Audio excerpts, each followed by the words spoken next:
నమస్తే జర్నలిస్ట్ మందగిరి. భారత భారత పార్లమెంటుకు 2024లో జరిగిన సార్వత్రిక ఎన్నికల్లో సిక్కు తీవ్రవాది ఖలిస్తాన్ ఉద్యమ నేత గెలుపొంది సంచలనంగా సృష్టించిన పరిస్థితి కనపడుతుంది. ఇక్కడ ఖాదర్ సాహెబ్, పంజాబ్లోని ఖాదర్ సాహెబ్ లోక్సభ నియోజకవర్గం నుంచి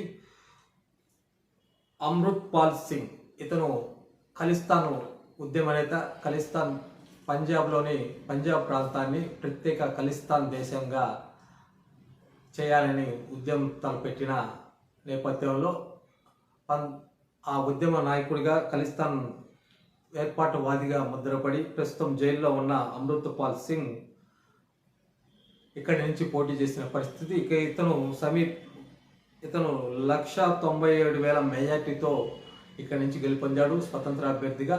మొత్తం మీద జైల్లో ఉంచే ఒక ఉగ్ర మూలాలు కలిగి ఖలిస్తాన్ ప్రత్యేక దేశం కావాలని ఉద్యమాలు చేస్తూ, వేర్పాట ఉపన్యాసాలు చేస్తూ ఉగ్రవాద నేతగా గుర్తింపు పొందిన వ్యక్తి జైలు నుంచే లోక్సభలో అడుగుపెట్టడం భారత రాజకీయాల్లో సంచలనం సృష్టించింది.